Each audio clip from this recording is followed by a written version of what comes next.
capítulo 3, versículo 11. He aquí, yo vengo pronto, retén lo que tienes para que ninguno tome tu corona. Les decía hace un momento de esa experiencia amarga, pero que seguramente todos hemos vivido alguna vez, que creemos que un problema ya está resuelto y de repente nos damos cuenta que parece que es el comienzo de otra etapa. El apóstol Pedro en Mateo capítulo 14 vivió esto. Dice la Biblia que Dios, nuestro Señor Jesucristo, lo llamó para que caminara sobre el agua, y Pedro caminó, convirtiéndose así en el segundo hombre sobre la tierra que hace eso, y camina sobre el agua. Pero luego de un ratito, lo describe así la Biblia, sintió el viento, que podríamos colocar esta palabra como sintió la realidad de las cosas, porque lo que él estaba haciendo era completamente sobrenatural, y siente el viento y se hunde. Y con nosotros sucede así muy frecuentemente. Empezamos una nueva aventura en algún rubro que usted considere. Empezamos, por ejemplo, un negocio nuevo, o empezamos un ministerio nuevo, o tomamos un nuevo trabajo, y los primeros días parece que todo va bien, todo es extraordinario, hasta que de repente sentimos el viento y las cosas empiezan a cambiar, empiezan a surgir conflictos, obstáculos que empiezan a debilitar nuestro espíritu, los planes salen mal, las personas con las que contábamos simplemente se van, no están allí. Y ahí ese es el punto crucial, y eso es lo que me gustaría que consideremos. Ahí es en donde se define la clase de persona que seremos. En las ciencias sociales hay algo que se estudia que se llama resistencia. Eso es algo que se conoce, no es un asunto del ámbito espiritual, es algo de las ciencias sociales. La resistencia, dicen, es la capacidad que las personas tienen para sobrepasar asuntos traumáticos. Para eso hubo un estudio donde 3,000 prisioneros de guerra que volvieron de Corea fueron examinados. 550 hombres que sobrevivieron a un cautiverio en Vietnam y 52 rehenes que estuvieron 14 meses encarcelados en Irán. Entonces, este estudio de la resistencia dice que cuando una persona es sometida a presiones, solamente tiene dos respuestas. La primera, que es la respuesta más lógica, es que se rinde, no de gratis. Es decir, estamos hablando de situaciones traumáticas, como estas que hablamos de estos prisioneros, o como las que hablábamos al principio, asuntos graves de enfermedad o conflictos de otro tipo. Entonces, no hablamos que sea una debilidad necesariamente, más bien una característica muy humana. Entonces yo me rindo ante eso porque el panorama es humanamente imposible para vencer. Así que dicen estos señores, los seres humanos ante esos procesos tienen solo dos opciones, y la otra es que son marcados por la resistencia. Es decir, que estas personas, cuando atraviesan esos problemas, aumentan su capacidad para lidiar con problemas. Es decir, no solamente los vencen, no solo sobreviven, sino que crecen y son llevados a otro nivel, a un nivel obviamente que pocos conocen. Es importante para nosotros examinar eso, porque cada vez que vemos que alguien atraviesa un problema y lo vence, la tendencia común es que pensamos que eso se debe a su temperamento. Es que esa persona tiene un temperamento fuerte, esa persona es sólida, y eso sería equivocado, porque significaría que un temperamento tiene mayor capacidad que el otro. Y sin embargo, el Señor nos creó a todos con la capacidad de sobresalir a esos problemas. Entonces, realmente no es el carácter. No es que las personas de temperamento fuerte pueden salir adelante. ¿Quiénes son los que salen adelante? Las personas que encuentran un punto de anclarse profundamente en Dios. Y ni siquiera hablamos de personas que necesariamente sean cristianos. Cuando las personas son sometidas a procesos traumáticos, muchos de ellos, sin haber oído nunca de Dios, se conectan con Dios. El día viernes vimos una película preciosa que recomiendo mucho, Una fe inquebrantable o Amor inquebrantable, algo así, y me llamó mucho la atención de un hombre que escucha la voz de Dios pero nunca creyó en Dios. Y de eso estoy hablando. Personas bajo procesos terribles, no le hace que no sean cristianos, finalmente se conectan con Dios. Hay un hombre en la Biblia que ilustra este proceso que les digo que puede ser terrible, pero que también puede ser divino, que es José. José es un hombre que atravesó en su vida por este juego de la vida, de las buenas y las malas noticias. A tiempos buenos y tiempos malos. Eso de las buenas y las malas noticias, ¿quién de nosotros no lo ha vivido también, no? Dicen que había dos muchachos que les gustaba mucho el béisbol. Y les gustaba tanto que un día, filosofando, dijeron: oye, ¿y después de la muerte habrá béisbol? Y dice que hicieron un convenio y dijeron: mira, vamos a hacer un pacto. El primero de nosotros que muera va a ir después de la muerte, investiga si hay béisbol y buscará la manera de regresar y avisar al otro. Finalmente se murió uno de ellos y buscó la manera, regresó, contactó a su amigo y le dijo: buenas noticias, sí hay béisbol más allá de la muerte. La mala noticia es que vi el papel que dice que te toca lanzar el viernes. Así que buenas y malas noticias. La vida de José, les decía, es este tipo de vida, pero obviamente en un ambiente mucho más serio. Dice la Escritura que José, esa historia la puede usted encontrar en el libro del Génesis, dice que José era amado de su papá, pero no era amado normal, era consentido de su papá.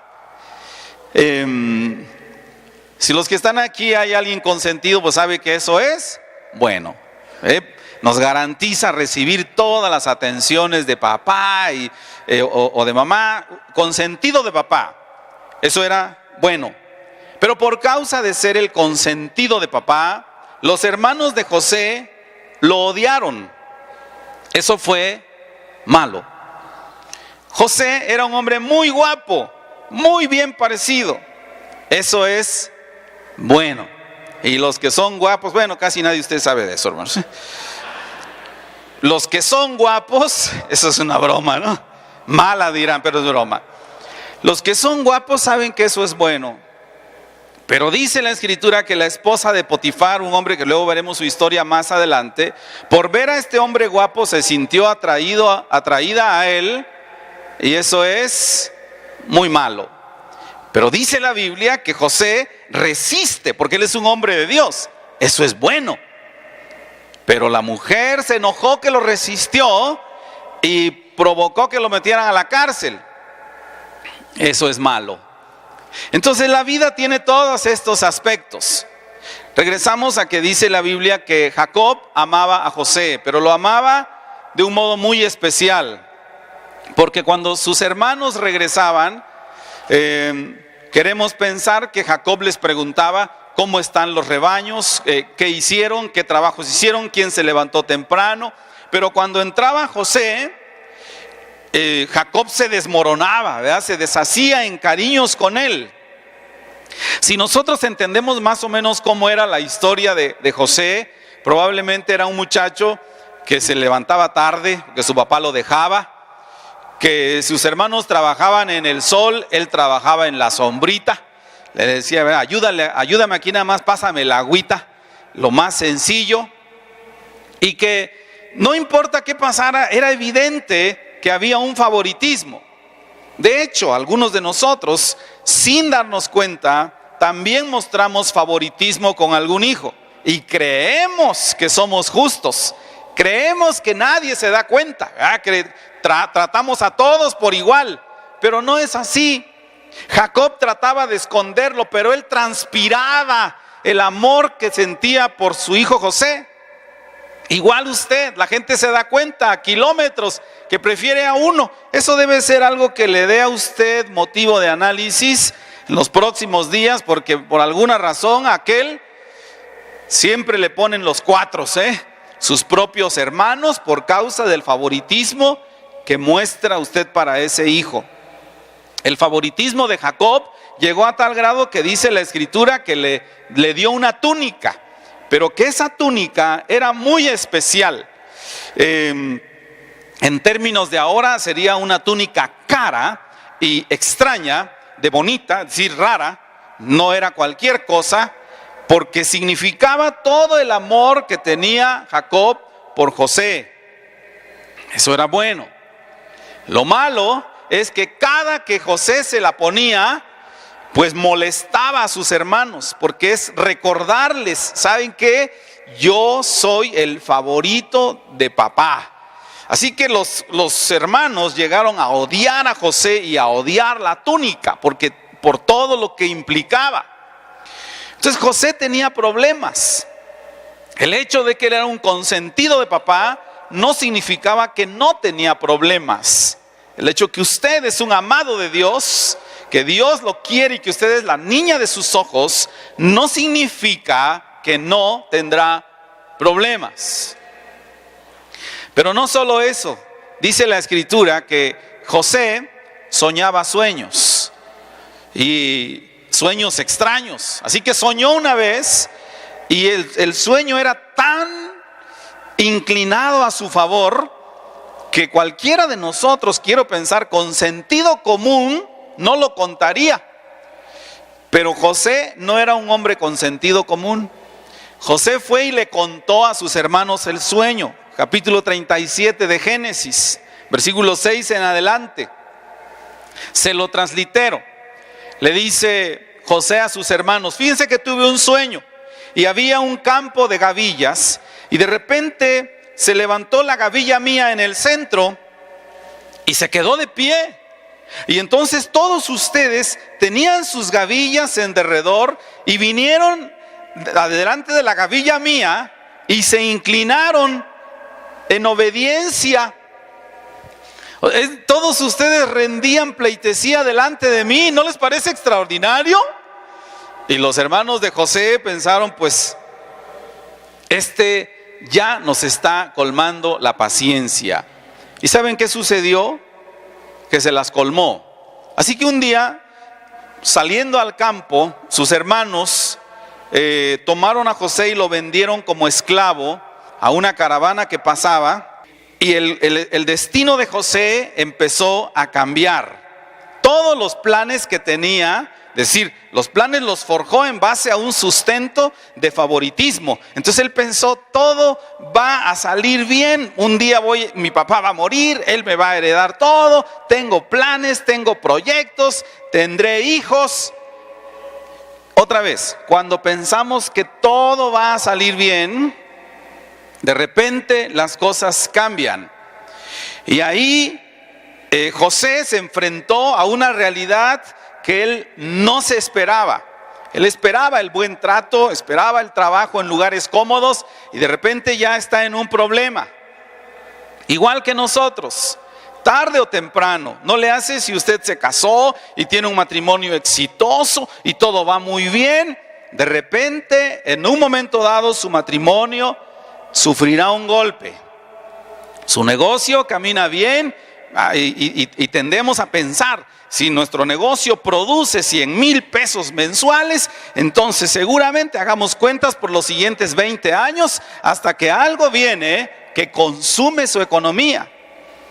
Y muchos de ustedes saben de lo que estoy hablando. Entonces todos los planes cambian.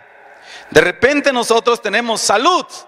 Y una salud que pensamos, así como voy a tener nietos y bisnietos, pero algo está creciendo por dentro.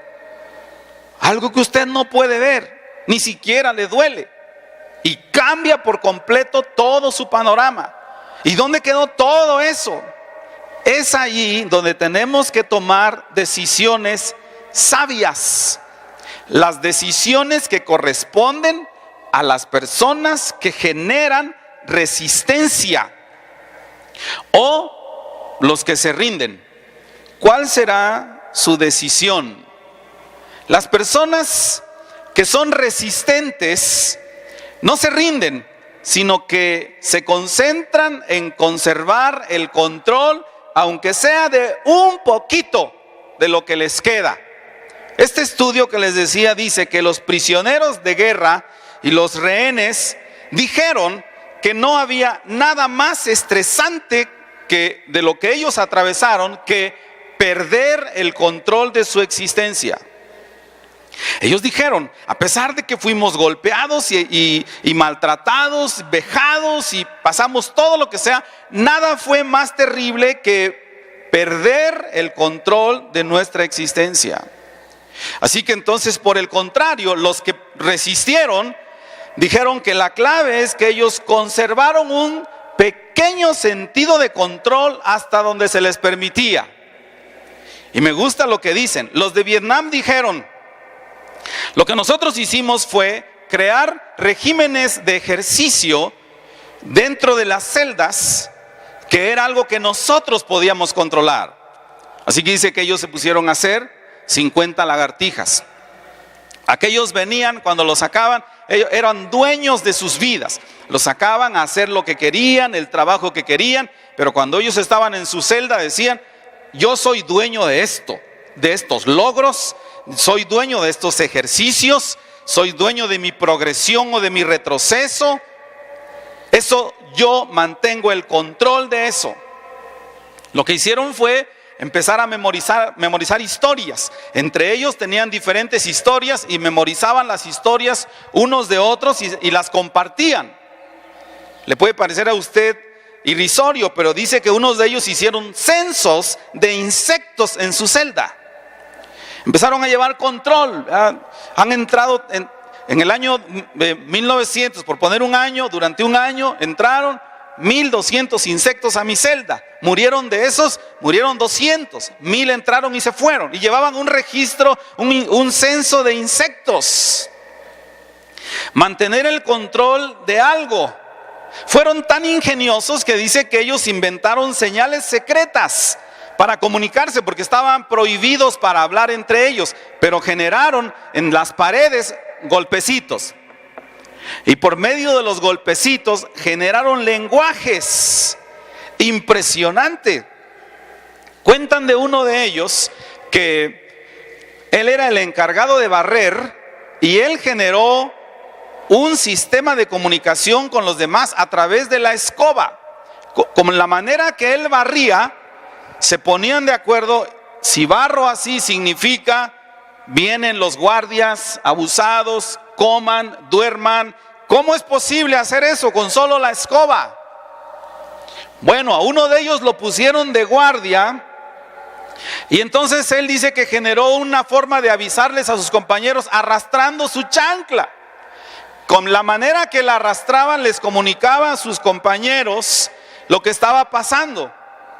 Conclusión, estos señores dijeron, lo que nosotros queremos es que aunque ellos se creen dueños de nuestras vidas, nunca podrán ser dueños de nuestros espíritus. José atravesó cosas terribles. Lo maltrataron, fue hecho prisionero, lo separaron de su papá, lo traicionaron sus hermanos, le quitaron su túnica, la embarraron de sangre, se la llevaron a su papá como evidencia de que él había muerto. Pero conforme leemos la Biblia, usted va a encontrar ahí una y otra vez una frase que es hermosa. Dice, pero Jehová estaba con José. Una vez que tenemos esa certeza, podemos enfrentar lo que venga. Pero Jehová estaba con José. Cuando nosotros tenemos esa seguridad, podemos entonces enfrentar al mundo entero. Y esto no es algo que fue privativo de José o privativo de estos hombres, lo leemos en la Biblia. Tomar control de algunas cosas de las que nadie nos puede quitar el control. Dice la Escritura, por ejemplo, que Daniel capítulo 1, fue llevado prisionero a Babilonia, y estando ahí, las personas que estaban en ese lugar eran dueños de todo lo que Daniel hacía. Pero dice el versículo 8, pero Daniel tomó control de una cosita, y dice, propuso en su corazón no contaminarse con la comida del rey ni con el vino que bebía. Así que tomó control de ese poquito de lo que él era capaz. El libro de los Hechos, capítulo 5, habla de Pedro y los apóstoles que los tomaron presos y les dijeron, ustedes no pueden predicar el nombre de Jesucristo. Es más, miren, si ustedes quieren ser libres, si ustedes quieren andar por toda la ciudad sin ningún problema, cállense. En conclusión, la clave para ser libre es callarse. ¿Y qué dijeron ellos? No, hablaremos en el nombre de Jesús y eso nadie nos lo va a poder impedir. Ustedes pueden encerrarnos, pero nadie podrá impedir que hablemos en el nombre de Jesús. Pablo y Silas, Hechos capítulo 16, los tomaron presos, los metieron hasta el fondo, pero dice Hechos 16, a la medianoche, oraban Pablo y Silas y cantaban himnos a Dios y los presos les oían. Es decir, hermanos, no tenemos por qué ser víctimas. En nosotros está la decisión. Ahora, fíjense que no hemos hablado de la suspensión del conflicto, sino de la decisión de tomar control. Así que José toma la decisión de tomar control de las cosas de las que puede tener control. Y a partir de eso el Señor empieza a traer una cierta progresión a la vida de José. Primero llegó a la casa de Potifar, como esclavo obviamente, demostró que tenía control de ciertas cosas, lo subieron como administrador, pero dice en la Biblia en Génesis 39:6, llegó un punto que José era un hombre tan bien posicionado que Potifar le dejó toda su casa completamente. Extrañamente dice ahí, de la única cosa que se preocupaba Potifar era del pan que comía. Nada más. Pero José no se dejó vencer. Él no se resignó. Siempre es más fácil vencernos, hermanos. ¿Qué vamos a hacer cuando tengamos este problema? Le voy a decir una cosa. El estado de ánimo es tremendo, pero hay algunas personas que nunca se vencen en la lucha. Se vencen en el diagnóstico. Apenas les dicen el diagnóstico y para abajo. ¿Verdad? Su entusiasmo, su peso, sus deseos de vivir, todo viene para abajo. Y obviamente esa circunstancia que les planteo parece ser bastante crítica, pero en realidad ese mismo espíritu lo demostramos en todas las cosas. ¿Qué es más fácil? Queremos bajar de peso. Ay, Dios, me comeré este pan, esta conchita que me habla, ¿ya? Me comeré esta conchita una y ya. Y ya. Y para perderla hay que dar una vuelta a la cuadra. ¿Qué es más fácil? Es más fácil comerse la dona, la concha, lo que le gusta, que dar esa vuelta. Es más fácil cuando el matrimonio está en la habitación y empiezan con un conflicto, se va creciendo, los matrimonios saben de lo que estoy hablando, cómo empiezan con un botón y terminan hablando de la Tercera Guerra Mundial. Ya empiezan, que tú, que yo, que la tuya, empiezan con un pleito serio. Es más fácil salirse de allá y escapar que quedarse ahí y resolver el conflicto. Bueno, cuando un matrimonio llega a un punto serio, serio realmente. No sé, la verdad es que para otros de nosotros pudiera no ser nada serio, pero para ellos es serio. Y uno de ellos dice: me iré, buscaré otra persona y me voy a reinventar. Eso es fácil.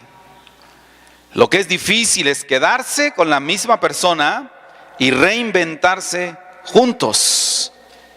Entonces hay veces que nosotros vamos a atravesar por la vida y vamos a enfrentar de repente escenarios que se antojan terribles, cuando lo primero que se presente como una opción es declinar la lucha y sentiremos un alivio, pero será engañoso, diciendo: mira, dejar la lucha es lo mejor, te evitas de problemas.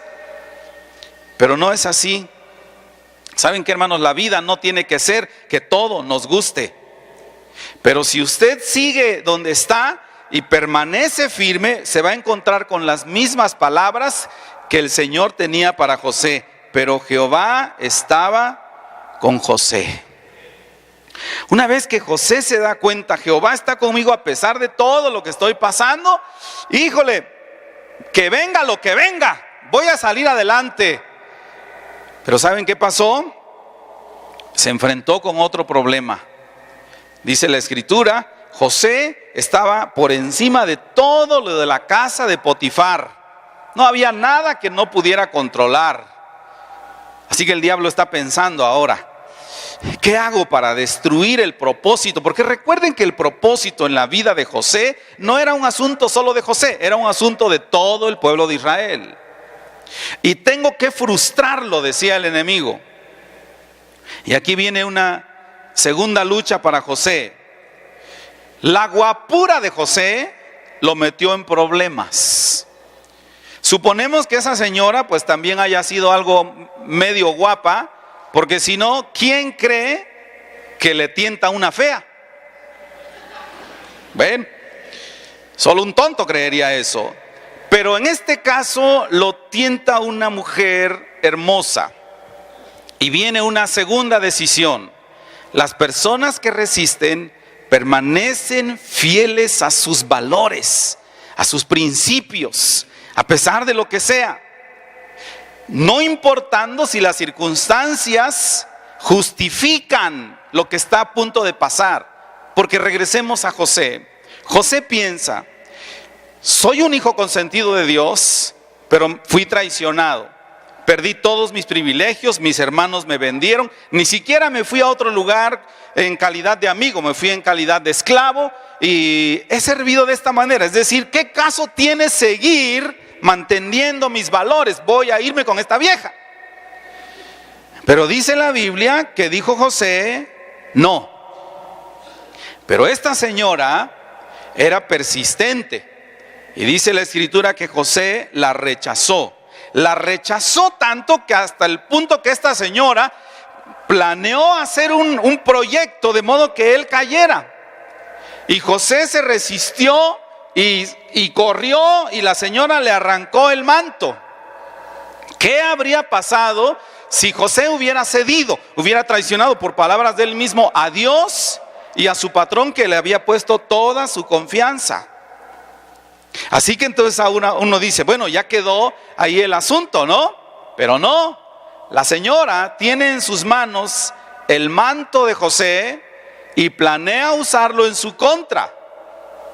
Pero nosotros conocemos las Escrituras, así que pensamos: cuando estamos con Dios, las cosas no pueden prosperar en nuestra contra. Todo tiene que estar a favor de nosotros porque somos de Dios. Y esta señora tiene un plan perverso, así que Dios lo va a frustrar. Así que yo confieso que Dios lo frustrará. ¿Y qué pasó? La pregunta es: ¿frustró Dios el plan de esta señora? No. El plan continuó. Mandan a José a la cárcel y obviamente no la pasa bien. Pero dice el versículo 21, Génesis capítulo 39, versículo 21. A pesar de que esta señora utilizó el manto de José para atacarlo, ¿qué dice la Biblia? Pero Jehová estaba con José. Ay, Dios, vamos a regresar otra vez. Si Jehová está conmigo, entonces nada malo debe pasarme. ¿Suena bonito eso? Pero dice la Biblia, pero Jehová estaba con José. ¿Y dónde está José? En la cárcel. Muchas veces, hermanos, Dios no va a evitar cosas a sus hijos. Permitirá que pasen algunas cosas. Pero Jehová está con usted. Tercero, las personas que resisten son personas que se dan cuenta que tienen un propósito o que su vida tiene un significado. Hay un señor que se llama Viktor Frankl, neurólogo y psiquiatra, que sobrevivió a los campos nazis entre 1942 y 1945. Este señor escribió un libro que se llama La búsqueda del sentido. Y él decía que para sobrevivir en esos ambientes tan terribles, la clave es tener una meta en la vida. Leeré una parte de su libro, Búsqueda del Sentido. Él dijo esto: los que vivimos en campos de concentración recordamos a los hombres que caminaban por las barracas reconfortando a otros y regalando su última pieza de pan.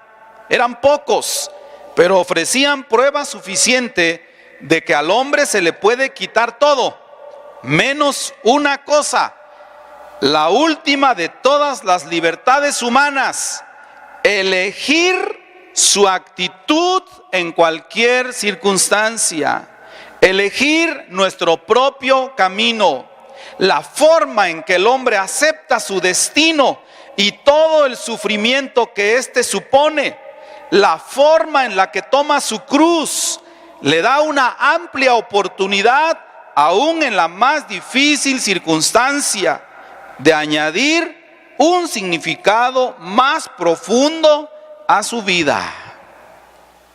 Eso dijo Viktor Frankl. ¿Hay una razón por la cual usted quiere seguir adelante? El psiquiatra polaco Adam Simusik dijo: cuando las personas se suicidan, las estadísticas dicen que las personas que lo hacen más por falta de significado en sus vidas que por el tamaño de sus problemas financieros o de salud. Así que lo único que no nos podemos permitir perder en base a lo que nos dicen estos señores es cuál es la razón por la que usted está aquí. ¿Hay un propósito? Dice la escritura de José, pero Jehová estaba con José. Y como José lo entendía, José le dio un propósito a su vida. Dice la escritura que lo llevaron a la cárcel, y estando ahí en la cárcel, pues él pudo deprimirse ya, ¿verdad? Porque, óiganme, regresemos otra vez hasta allá. Consentido de mi padre, favorecido en todos los casos, levantarse tarde, comer lo que quería, y luego tomado prisionero, vendido por mis hermanos, trabajando de sirviente en una casa, y me hace un 4 esta señora, y Dios no metió las manos por mí, me dejó ir a la cárcel. ¿Qué puedo hacer? Deprimirme y dejarme caer. Pero dice la Biblia que no. José le dio un significado a su vida. Y entonces él vio que había ahí 2 prisioneros, un panadero y un copero, que estos señores tuvieron sueños que ellos no podían interpretar, pero los sueños los acongojaban. Estamos en Génesis 40. Lea usted, verá cuando llegue a casa, toda la historia de José es hermosa. Entonces José mira a estos muchachos que soñaron esos sueños y que los sueños les acongojan, y les pregunta: ¿por qué se ven tan mal sus semblantes? Es decir, me preocupan ustedes. ¿Qué les pasa? ¿Hay algo que pueda hacer para ayudarles? La gran mayoría de personas, cuando pasan por un conflicto, todo lo que hacen es centrarse en sí mismos. Soy yo, necesito ayuda, quiero que todos oren por mí, quiero que todos me atiendan, quiero que todo mundo, por favor, haga de mí el centro de su vida. Pero José no. José sabía que él no era el único que estaba pasando problemas.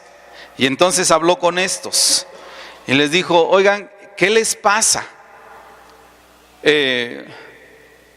Dios tenía un plan con José. Lo que creo es que José había pasado tantos años de su vida como un consentido, que Dios estaba generando en él algo que se llama compasión. Cada vez que algo pasa en nuestras vidas, hermanos, tenemos que abrirnos a la posibilidad que Dios está trabajando algo en nosotros. Y dependiendo de lo que nosotros hayamos tenido en el pasado, a veces cocinarnos para ser compasivos es más duro con unos que con otros. La falta de compasión consume a esta sociedad.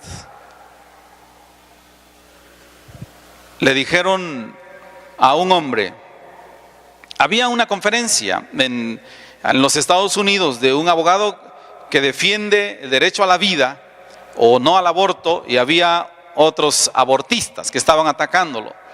Y uno de ellos lo estaba increpando, diciéndole que podíamos matar a un ser humano porque de todos modos que el ser humano se define por diferentes cosas, entre ellos por sus relaciones. Entonces dijo, un ser humano es ser humano en base a las relaciones que tiene. Ese feto que está ahí dentro no tiene ninguna relación, entonces no existe. Y podemos matarlo. Pero este abogado lo llevó por unos argumentos que seguro ustedes lo han visto porque está en Facebook, hasta que le demuestra entonces que podría estar hablando de la posibilidad de matar animales. Y este joven que estaba increpándolo dijo, no estoy de acuerdo en ninguna manera que se toquen los animales, no deben tocarse. Y el abogado le dijo, significa que se puede matar un ser humano, pero no un perro. Y el hombre dijo, así es. Vivimos en una sociedad rodeada de personas con falta de compasión. Yo le pregunto, ¿ha notado usted cuántas personas andan cabizbajos en derredor de usted? ¿O no los ha visto porque todo el tiempo está agachado pensando en usted? ¿Cuántas personas que usted mira están pasando por un problema? ¿Y de cuántos de estos usted lo percibe? La sensibilidad le hará notar que esas personas tienen una problemática. El egoísmo no le permitirá verlo, porque solo puedo ver los míos. Tengo suficientes problemas. Pero dice la Escritura, estos muchachos estaban cabizbajos y José vino con ellos y les dijo, hay una solución. Les voy a contar los sueños. ¿Acaso no es Jehová quien da los sueños? Y entonces pertenece a él la interpretación. Y le dijo a uno de ellos, lo van a matar a usted. Pero a otro de ellos le dijo, te van a mandar a llamar, te van a sacar de la cárcel, te van a nombrar otra vez en tu posición de trabajo y serás un amado de tu jefe otra vez, del faraón. Y José entonces ve la puerta, ¿verdad? Porque el muchacho finalmente se llega el día, lo sacan y José le dijo, cuando te saquen, habla por favor con las autoridades que me saquen, que yo estoy aquí en la cárcel injustamente. Le contó toda la historia de la señora que les dije. Dijo, me manda a sacar por favor. Y aquel hombre, ¿saben qué hizo? Le dijo, claro que sí, te doy mi palabra, porque tú me interpretaste un sueño que robaba mi paz. Yo no podría jamás dejarte en la cárcel. Y se fue. Así que José empezó a preparar su maleta, porque dijo, dentro de un ratito mandan por mí. Y pasó un día, pasó una semana, pasó un mes, pasó un año y medio. ¿Y saben qué pasó? Ese amigo se olvidó. A pesar que este amigo le debía todo a José, ese amigo se olvidó. Y aquí hay algo que usted y yo tenemos que entender. La gente es muy egoísta, hermanos, y solamente piensan en su propio bien. Y en menos de un ratito olvidan todos los beneficios que usted ha significado para ellos. En un ratito olvidan que durante un tiempo les decían: tú eres mi vida, por ti tengo trabajo, por ti tengo estudios, por ti tengo... Un ratito lo olvidan. El ser humano es así. Pero José estaba poco a poco permitiendo que Dios forjara su carácter. Estaba cambiando de ser ese niño consentido a ser un hombre maduro y compasivo. Pasaron los años, Génesis capítulo 45, versículo 5, y dice la escritura que finalmente él habló con sus hermanos por todo lo que le habían hecho. Y les dijo: ahora pues, mis queridos hermanos, no estén tristes. No les pese haberme vendido acá, porque para preservación de vida. Ahora yo les pregunto aquí, ¿de cuál vida? No de él, de José, aunque sí, pero la de él, la de su papá, la de sus hermanos, la de todos ellos. Para preservación de vida me envió Dios delante de ustedes. Es decir, podemos descifrarlo de esta manera: los días verdaderamente gloriosos para José apenas vendrían. No era un asunto que sí iba a suceder en el momento. Después que Dios completó todo ese proceso, entonces apenas vendrían. Cada vez que estamos pasando por un periodo de prueba, lo que el Señor está esperando es que usted y yo captemos la esencia de eso. Es: ¿qué clase de gente saldremos de allá? ¿Saldremos para ser los mismos? Ahora, esto no es fácil de aceptar ni de creer, ¿verdad? Dios está forjando en mí una gran persona compasiva pero así es. Dice la escritura que el Señor, en Filipenses capítulo 2, Dios envió a su propio Hijo a este mundo. Y parece ser que cuando llegó, Jesús tenía 30 años, más o menos. Y cuando llegó pensamos: ok, es el Hijo de Dios, todo le tiene que salir bien. Pero ¿qué pasó? Juan capítulo 1: a los suyos vino, o a lo suyo vino, pero los suyos no lo recibieron. Así que le empezó a pasar mal. Y quien era el Rey de Reyes, lo que nos leía hace un rato Richard, al único y sabio Dios, Pablo dice a Timoteo: el único que habita en luz inaccesible, a quien ninguno de los hombres ha visto ni puede ver, el único que tiene inmortalidad, lo despreciaron. Así que él, que tenía todas las credenciales para vivir una vida preciosa, sin embargo, dice la escritura, todo el tiempo lo pasó mal. Isaías capítulo 53 dice: fue despreciado y desechado entre los hombres, varón de dolores. Como que escondimos de él el rostro, como que nos avergonzamos de él, porque nos gustaría caminar al lado de un rey, pero no al lado de alguien que es maltratado y que ni siquiera tiene la capacidad de defenderse. Eso creyó la gente. De hecho, el Papa Francisco se atrevió a decir una de las estupideces más grandes que ha dicho. Bueno, siempre dice, pero esta la dijo enorme: la cruz es el fracaso de Dios, dijo. Nuestro Señor Jesucristo pasó todo lo que tuvo que pasar, y dice la escritura, finalmente fue a la cruz. Pasó de todo. Sus amigos lo abandonaron. Pedro lo negó. Judas lo traicionó. Lo crucificaron. Fue puesto en una tumba, pero dice la escritura, al tercer día se levantó.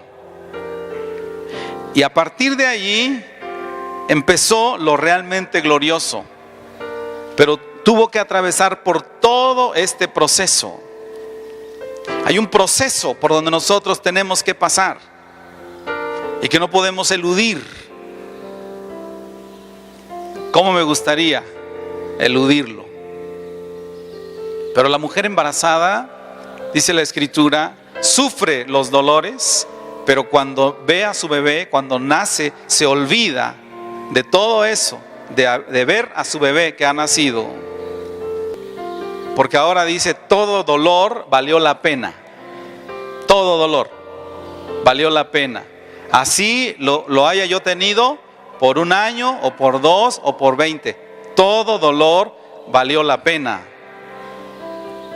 Así que, hermanos, el Señor está obrando en la vida de todos nosotros de modos, de maneras que a veces nos cuesta mirar, pero que Dios que nos hizo, que dice el Salmo 100, somos ovejas suyas, no nos hicimos nosotros mismos, Él nos hizo. Él sabe los bemoles, sabe las piezas que pulsar para que en nosotros se despierte la bondad, la misericordia, que se despierte en nosotros el deseo de verdad de interceder por otros. La pregunta es, ¿está Dios sacando de esas pruebas que usted está viviendo a una persona compasiva? Esta experiencia terrible que vivió Julio ha dejado una lección muy grande para muchos, porque, como les dije, hace un mes, el día 11 de marzo, se hizo un culto donde él cantó el Salmo 16, por cierto, que dice: Jehová es la porción de mi herencia y de mi copa, tú sustentas mi suerte.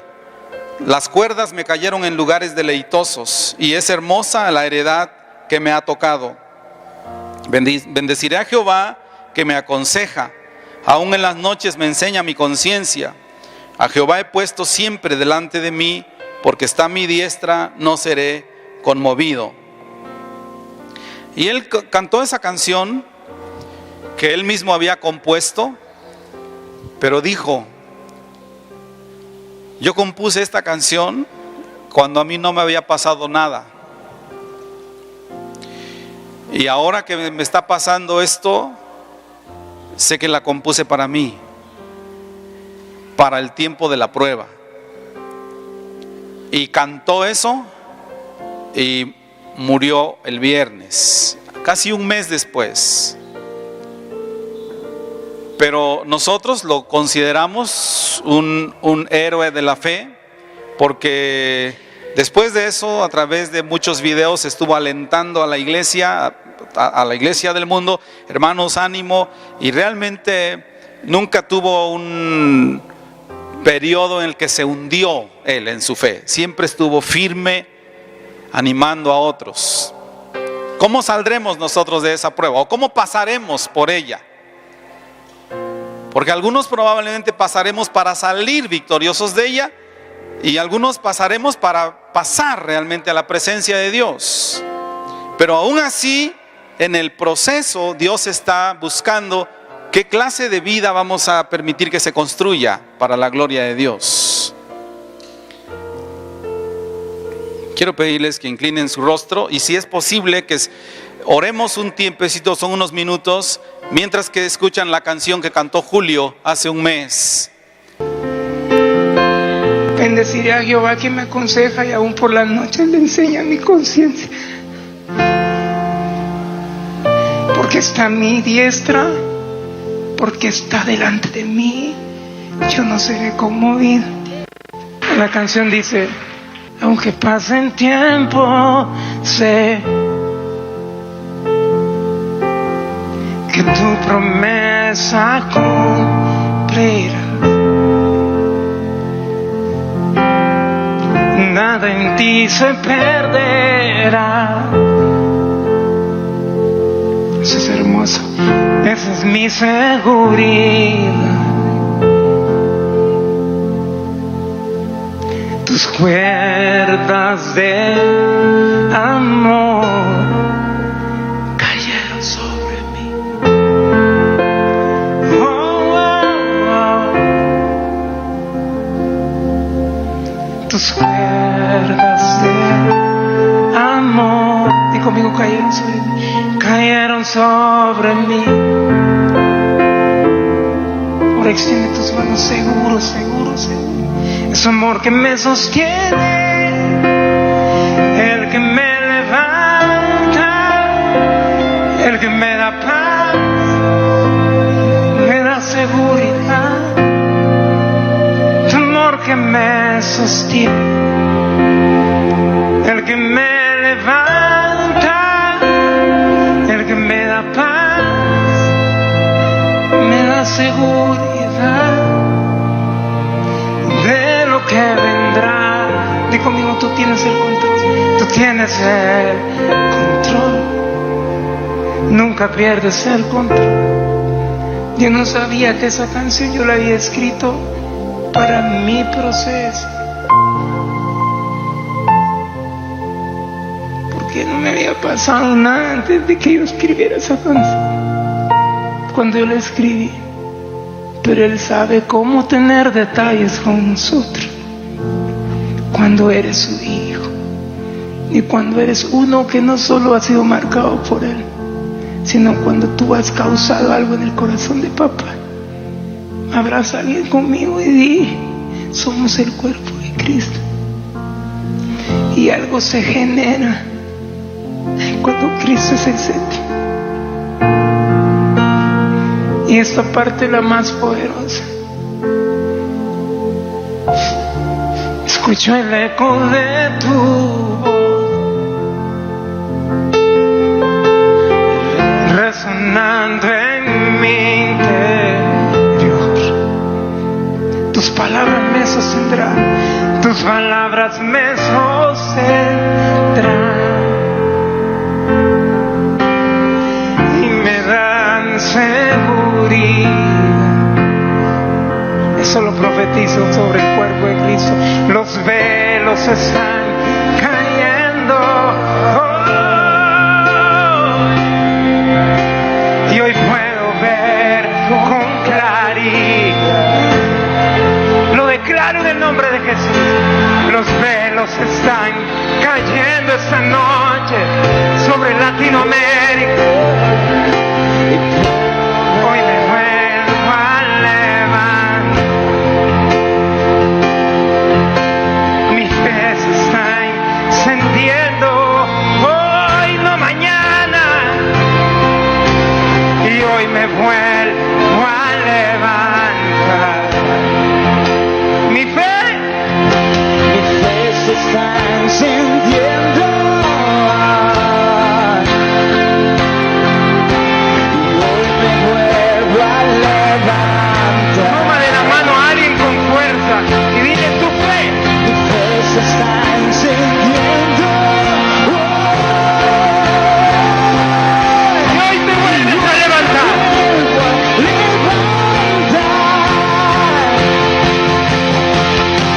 Mi fe está encendiendo. Y hoy me vuelvo a levantar. Mi fe se está encendiendo. Y hoy me vuelvo a levantar. Es su amor que me sostiene, el que me levanta, el que me da paz, me da seguridad. Es su amor que me sostiene y el que me levanta, el que me da paz, me da seguridad. Y de lo que vendrá, tú tienes el control, nunca pierdes el control. Y de lo que vendrá, tú tienes el control, nunca pierdes el control.